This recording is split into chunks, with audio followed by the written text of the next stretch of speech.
Welcome to this place of possibility.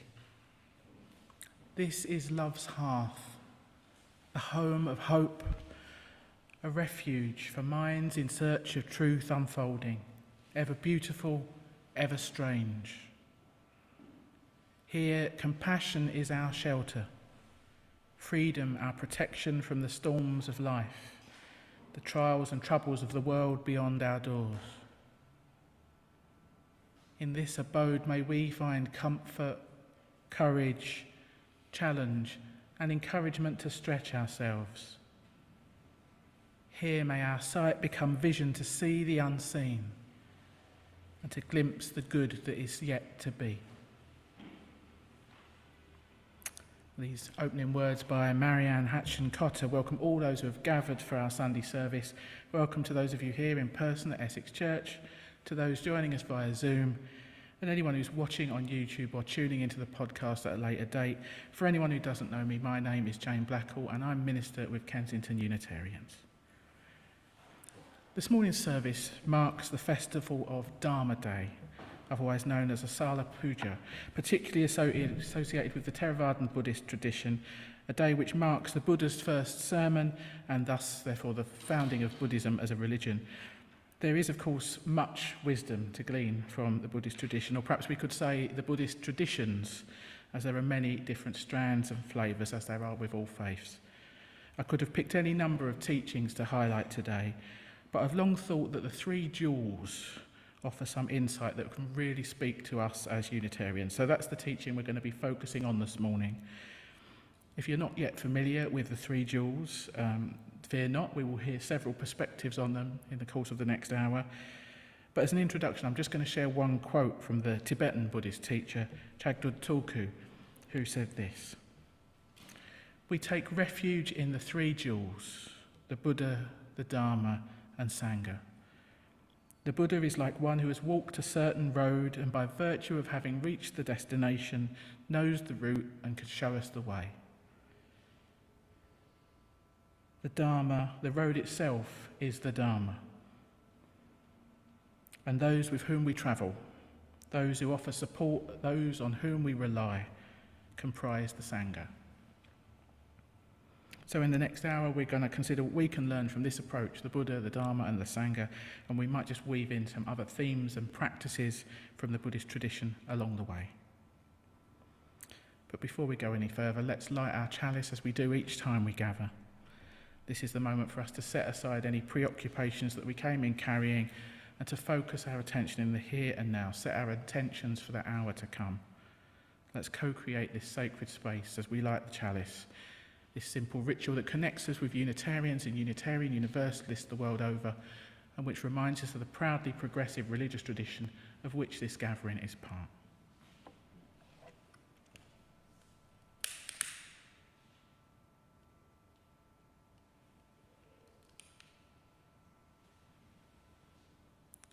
We light our chalice candle as a symbol of the light of love.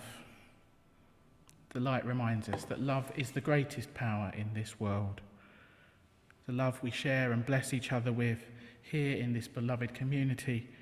The love we take out into the world, bearing and sharing the light wherever we are and whoever we're with, each and every day of our lives.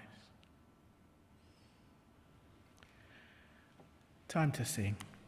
Our first hymn this morning is on your hymn sheet if you're in the building, and it's one which celebrates the wisdom of multiple traditions which approach ultimate things in diverse ways, all of which of course have their own beauty and value.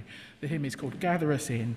For those joining via Zoom, the words will be up on your screen as they will for all the hymns today. Feel free to stand or sit as you prefer, and let's sing up as best we can, Gather Us In.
So let's take all those joys and concerns, both spoken and unspoken, into an extended time of prayer now. This is based on some words by our former district minister, David Usher. You might want to adjust your position to get more comfortable. You might want to close your eyes. Perhaps there's a position that helps you to feel more prayerful. Whatever helps you to get into the right state of body and mind for us to pray together now. Let's be fully present in this sacred time and space with ourselves, with each other, and with that which lies within us and beyond us.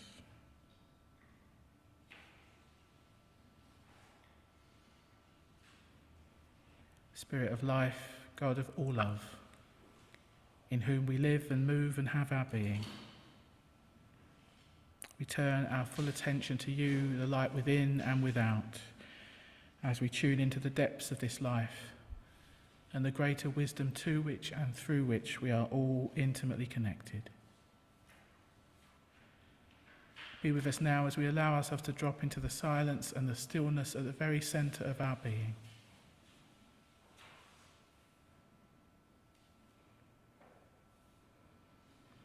We come together this morning seeking a reality beyond our narrow selves,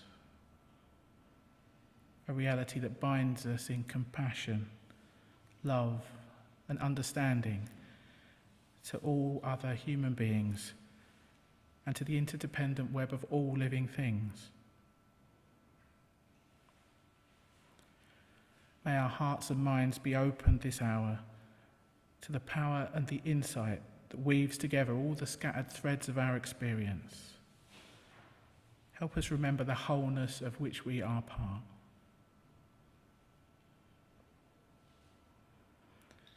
We come together to renew our faith in the holiness, the goodness, the beauty of life, to reaffirm the way of the open mind and the full heart, to rekindle the flame of memory and hope, and to reclaim the vision of an earth more fair with all her people one.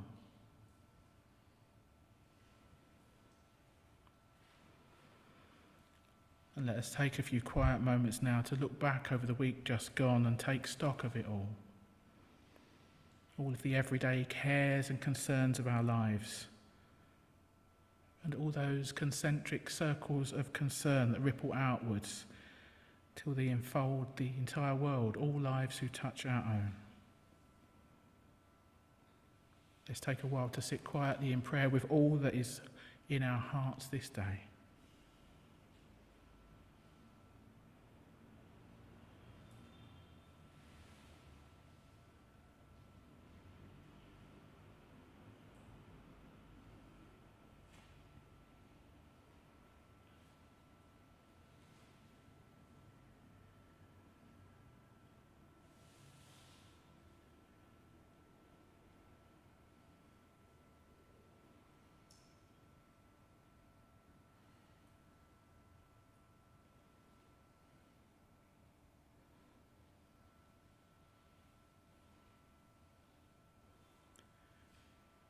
And let us take a little longer to notice all the good that has happened in this past week.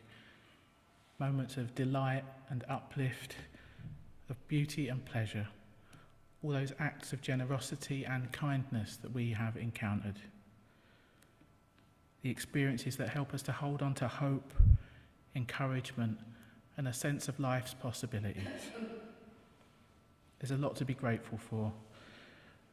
So let's sit quietly in prayer for a few moments and give thanks.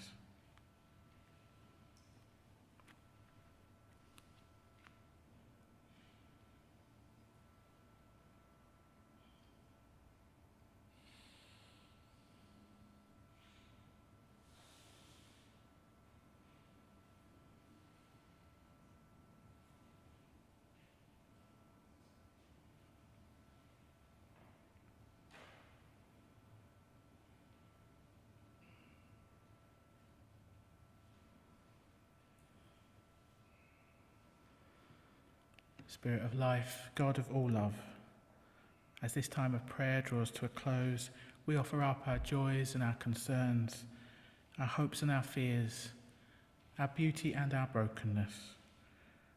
And we call on you for insight, healing and renewal. As we look forward to the coming week, help us to live well each day and be our best selves, using our unique gifts in the service of love, justice and peace. Amen. Time to sing again now. Our next hymn is number 100 in your purple hymn books. May I be filled with loving kindness. One of the few hymns we have which draws directly on the Buddhist tradition. I'm going to ask Andrew to play it through once before we sing. It's not one we sing often, and because it's relatively short, I'm going to suggest that we sing it twice, all the way through, 3 verses, then back to the start, and let's sing it in a meditative spirit, if we can. Hymn number 100, May I be filled with loving kindness.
The Three Jewels by Roshi Joan Halifax.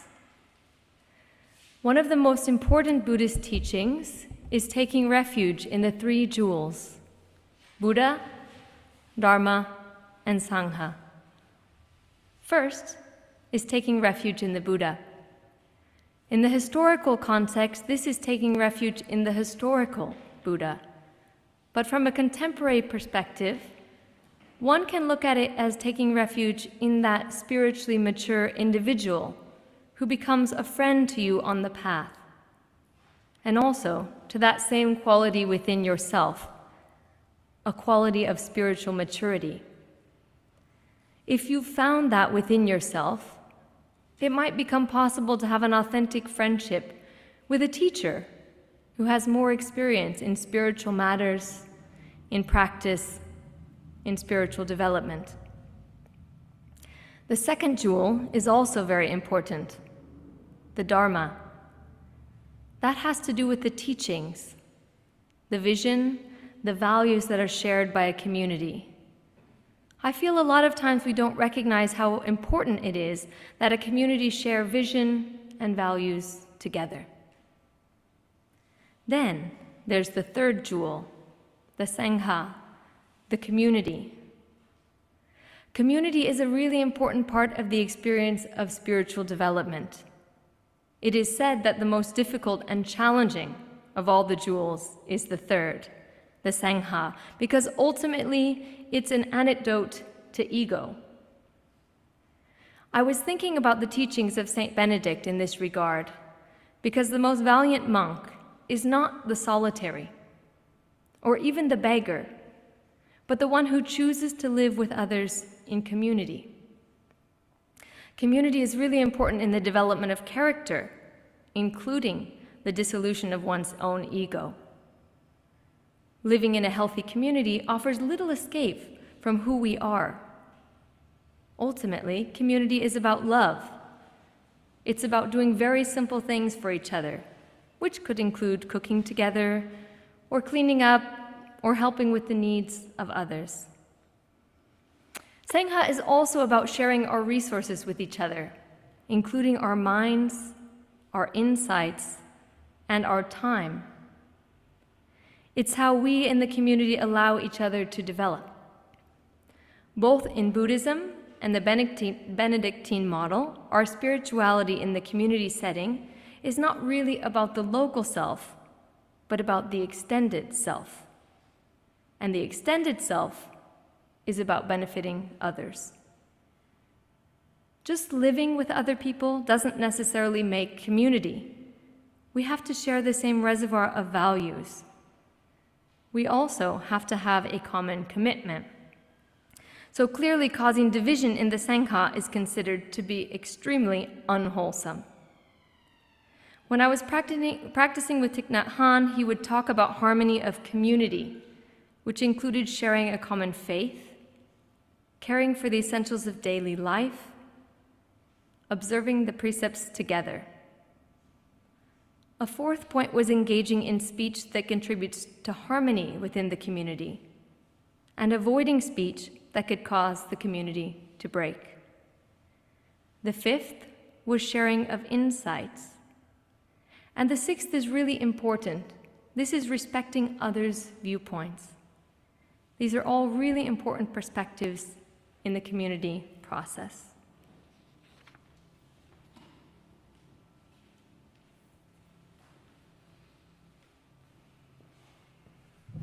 Thanks, Hannah. So we're moving into a time of guided meditation now. I'm going to lead you through a slightly abbreviated version of the Metta Bhavana, the Buddhist loving kindness meditation, which I'm sure many of you will have encountered before one way or another. And though I say it's abbreviated, it is still considerably longer than most of our usual meditations. There'll be little drops and pools of silence along the way. Then we're going to hold a couple of minutes silence as usual, which will end with the sound of a bell. And we'll hear some music from Andrew for our continued reflection. So again, let's do what we need to do to get comfortable. You might want to put down anything you don't need to be holding. You might want to get your feet flat on the floor to help ground yourself. And the words are, as always, just an offering. Feel free to use this time to meditate in your own way. So I invite you to settle down, to close your eyes, to slow your breathing. Take steady and deliberate breaths and be conscious of the air travelling in and out of your nose.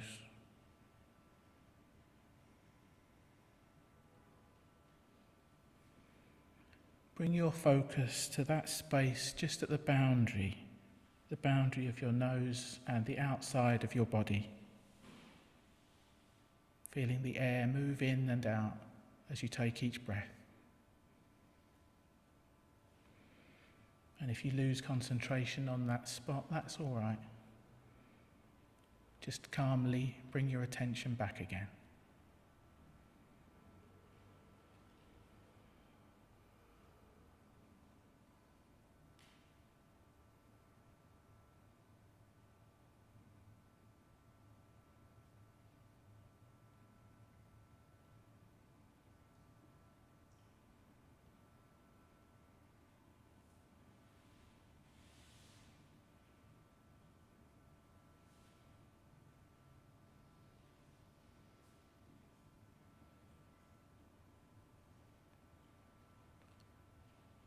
Now bring your thoughts to a time when you felt really good about yourself. You were in a place where you felt safe, you were happy, life was good. This should be a time when you felt loving kindness for yourself, when you were in touch with an inner sense of peace and calm and tranquility. What did that feel like? How did it feel in your head, your heart, your arms and your legs? Cultivate that inner feeling. Be in that feeling. And let it spread all over you.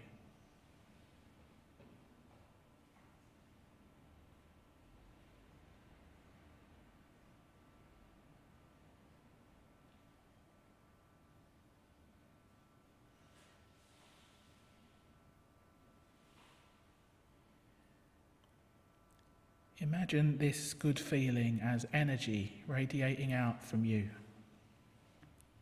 Perhaps you might visualize it as a warm golden light. And as you do so, picture someone who's close to you, a good friend. And let the energy of this loving kindness radiate out to this close friend of yours.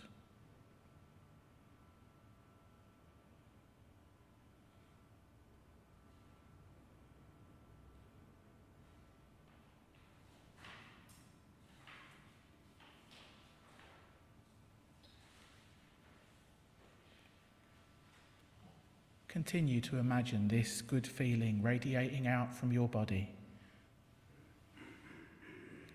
And now imagine someone with whom you have no relationship, someone you feel neutral about, who you don't particularly like or dislike. Perhaps someone you see around your neighbourhood but never talk to. Let the energy of your loving kindness radiate outwards to this neutral person now.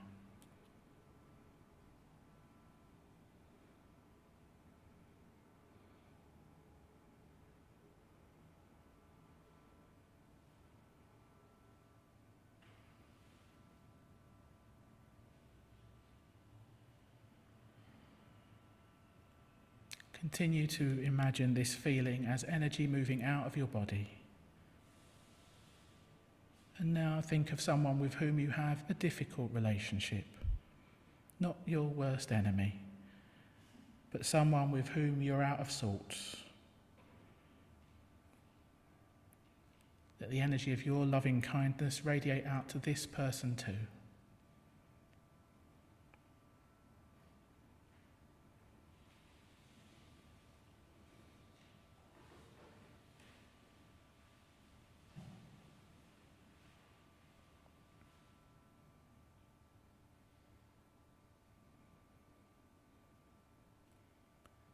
Now imagine this energy of loving kindness encompassing all four of you. Feel it wrapping around yourself, your friend, the stranger, and the person who's giving you difficulty. Imagine that it's feeding you all with positive warmth and strength.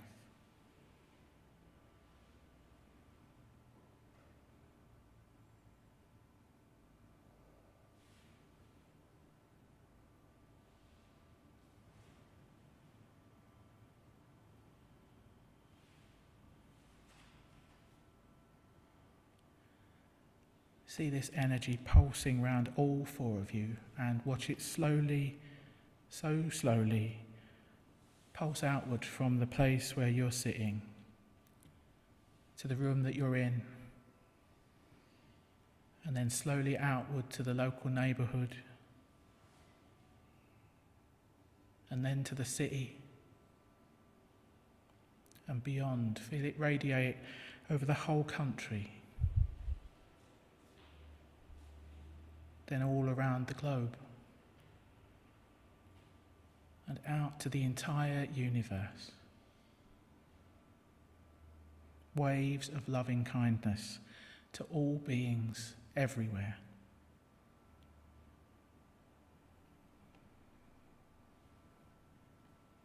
And let us sit quietly in this moment.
This reading is adapted excerpts from Going for Refuge by Lotus Heart Zen Meditation Group.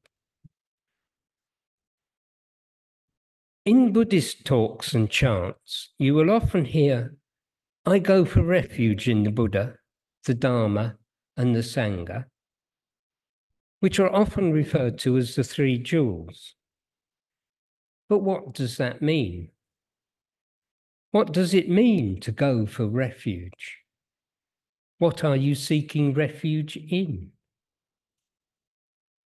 To seek refuge means to look for a place that is safe, a place we can rely on, a place of peace, love, and presence, no matter what our situation.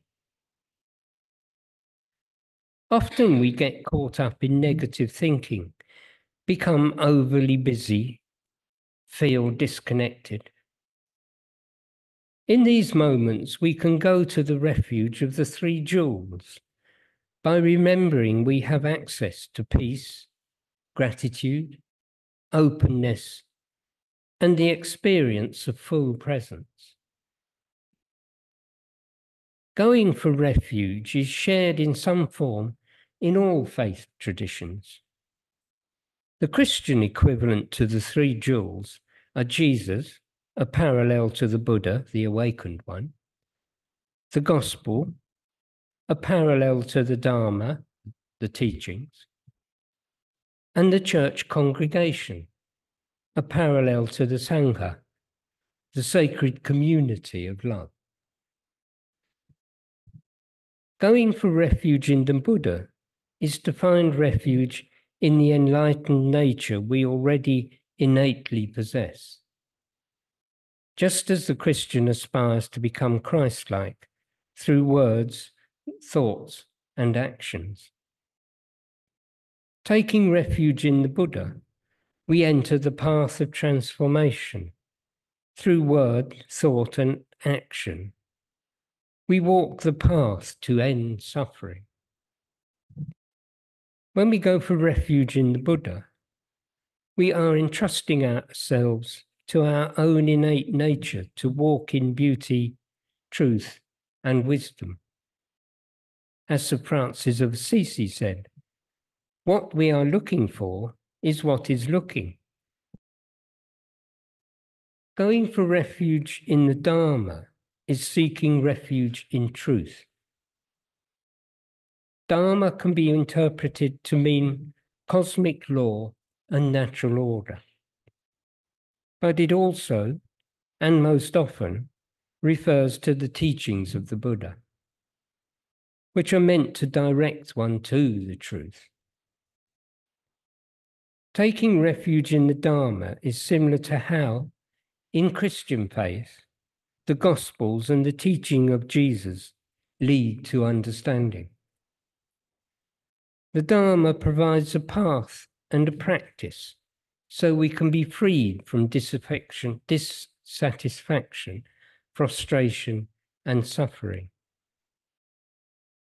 Going for refuge in the Sangha is seeking refuge in the spiritual community. The spiritual community in Buddhism is made up of monks, nuns, laymen, and laywomen. The Buddha said, "Good friends are the whole of this holy life." In the same vein, Christians find strength in the community of the church. Practicing with a Sangha is essential for spiritual growth and development. Even if we have a sincere desire or appreciation for practice, it can be difficult for our efforts to bear fruit without the support of friends and people of like minds working together. Being with a Sangha, investing in a Sangha, supporting a Sangha, is putting compassion, attention, and gratitude in motion. The individuals of a Sangha produce a collective energy which helps each of us to become more mindful of our actions. We might practice individually at home and in our workaday lives, but it is the Sangha coming together to practice that offers safety, support, and empowerment, so the practice continues outside space where we practice together.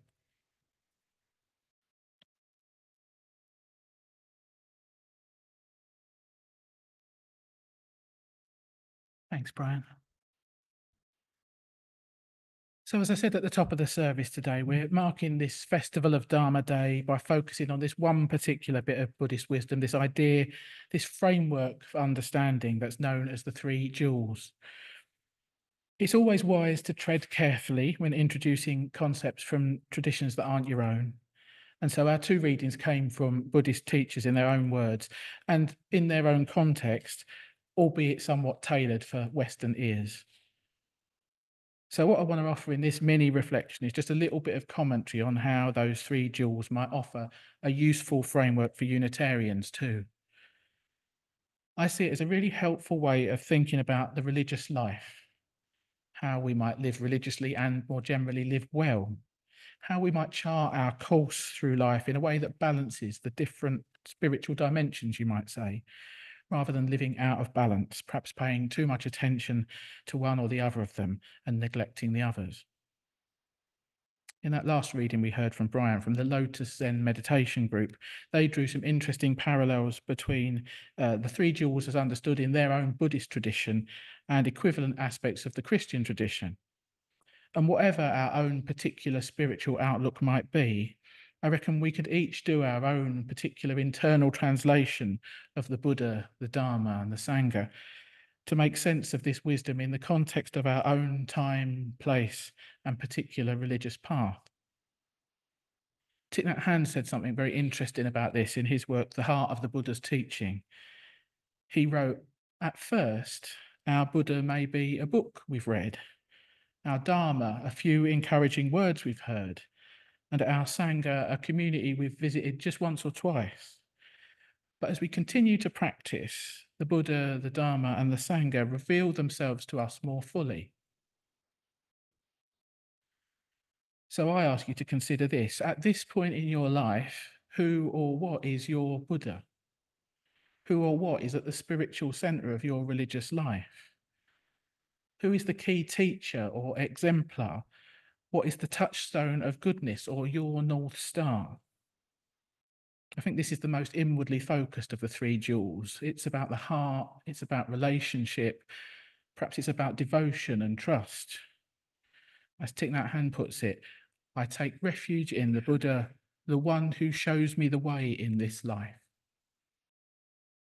And consider this, at this point in your life, what is your Dharma? What are the teachings and practices that you are deeply engaged with or committed to? What is the way you are following? This one seems to be more about engagement with a particular path, a particular way of living. It involves such things as ethics and values and conscience. Think of the Buddhist Eightfold Path about right action, right speech, right livelihood, right understanding, and so on. This is about how we conduct ourselves in the world.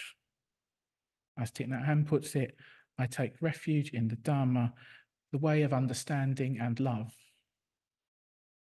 And consider at this point in your life, what is your Sangha? What is your community of practice?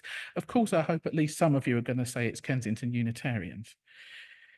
To call it a Sangha, I think it has to be a community where we're truly engaged, somewhere we've got stuck in, rolled up our sleeves, where we see ourselves as being in covenant with others, perhaps, working through difficulties together, committed to stay in relationship even when the going gets tough.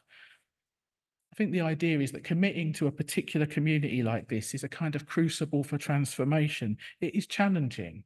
It stretches us spiritually and ethically to bump up alongside other imperfect humans, even as we are all trying to do the right thing according to our values and trying to keep each other on track. Thich Nhat Hanh says, I take refuge in the Sangha, the community that lives in harmony and awareness. The Buddha, the Dharma, and the Sangha, however we might make sense of those concepts for ourselves, They point to three dimensions of religious life that are important for all of us to honour as best we can. We might find we're more drawn to one of them, more averse to another one, just through our natural temperament. Perhaps the heart-centred life, the life of devotion, is what comes most naturally to you.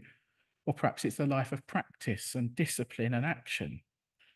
Or perhaps it's community that we're primarily drawn to, and that's what really matters most. At different times of our life, each of us may give more weight to one or the other over these dimensions of religious life, and that is okay.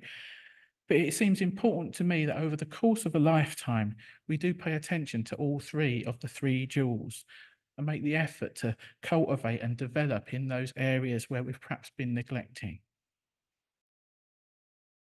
So I want to close this mini reflection with some more words from Thich Nhat Hanh's The Heart of the Buddha's Teaching, a kind of affirmation of the three jewels, or perhaps a prayer, you might say. Considering your own understanding of the Buddha, the Dharma, and the Sangha, see how this lands with you. Buddha is the teacher showing the way, the perfectly awakened one, beautifully seated, peaceful and smiling, the living source of understanding and compassion. Dharma is the clear path leading us out of ignorance, bringing us back to an awakened life. Sangha is the beautiful community that practices joy, realizing liberation, bringing peace and happiness to life. I take refuge in the Buddha, the one who shows me the way in this life. I take refuge in the Dharma, the way of understanding and love. I take refuge in the Sangha, the community that lives in harmony and awareness. Dwelling in the refuge of Buddha, I see clearly the path of light and beauty in the world. Dwelling in the refuge of Dharma, I learn to open many doors on the path of transformation. Dwelling in the refuge of Sangha, I am supported by its shining light that keeps my practice free of obstacles. Taking refuge in the Buddha in myself, I aspire to help all people recognize their own awakened nature and realize the mind of love. Taking refuge in the Dharma in myself, I aspire to help all people grasp the way of practice and walk together on the path of liberation. Taking refuge in the Sangha in myself, I aspire to help all people build fourfold communities and encourage the transformation of all beings. May that be so, for the greater good of all. Amen. One last hymn then. It's number 175 in the purple books, To Seek and Find Our Natural Mind. I think this tune's well known, so let's give it our best go. Hymn number 175. Amen.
Just time for a few announcements then. Thanks to Ramona for tech hosting. If you're joining on Zoom, please do hang on after the service to chat with each other. We didn't have a co-host today. And by the way, if you're a regular online attender who might be able to help out with the co-hosting, just welcoming people and being chatty, do get in touch. We would be glad of the help.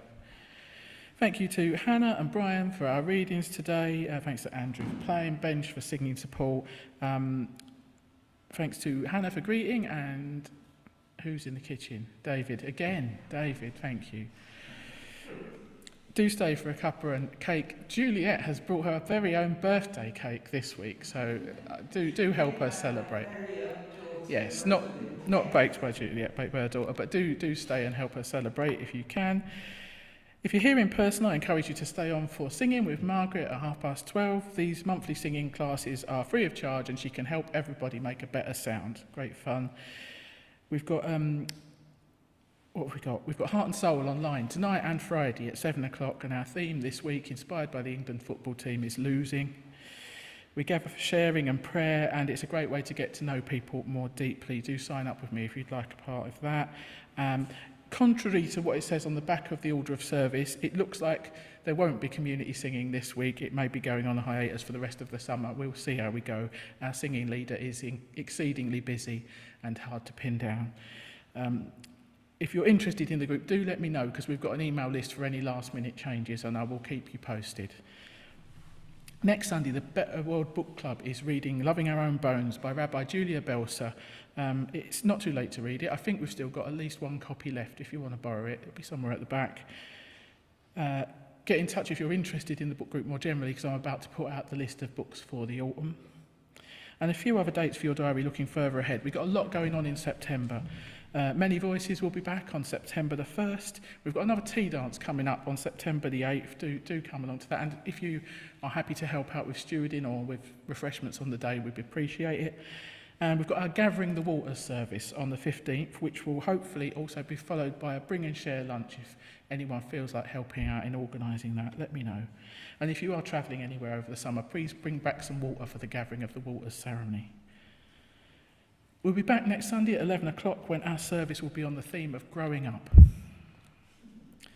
Details of all these activities are on the back of your order of service, also in the Friday emails. Do sign up for the Friday emails if you haven't already, because the congregation very much has a life beyond Sunday mornings, and we encourage you to keep in touch and nurture supportive connections. Just time for our closing words and closing music then. Our time in this place may have ended, but our connection to each other and to this community remains. So together may we walk the path of justice, speak words of love, live the selfless deed, tread gently on this precious earth and fill the world with compassion. Until we meet again, go well and blessed be. Amen.